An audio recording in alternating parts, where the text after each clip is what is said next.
We always talk about how supportive we are of each other. Teamwork talaga kami sa set. Hindi ako makaka-perform as confidently kung wala si Miguel doon.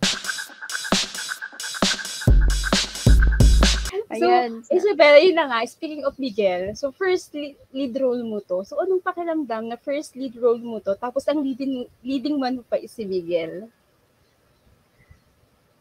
Laking ginhawa, honestly. Kasi yun nga, we always talk about how supportive we are of each other. Teamwork talaga kami sa set.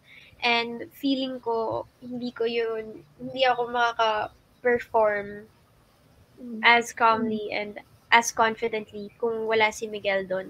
Kasi, ang laking bagay din pag nasa work ka, tapos alam mo na, someone's there for you, someone's, cheering you on then. And as we all know, di ba, Miguel is a very experienced actor, tagal na niya sa industriya.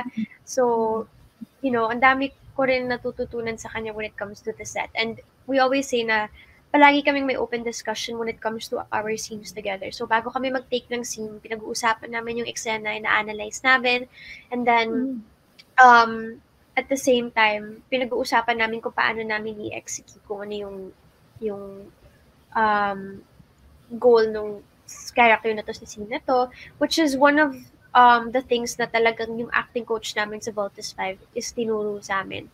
Lalo na pag gusto mo syempre when you're acting, hindi naman din kasi pwede na lahat, di ba, ipapalabas through words or through actions. Yung iba kasi internally mo lang nararamdaman eh. So, yun yung pinag-uusapan namin. Kasi kung tama siya dito, then mas tama rin siyang mapapalabas or mas tama rin namin ma-express. So, laking tulong talaga ni Miguel, especially when you have so many scenes na halos similar din yung mga iba.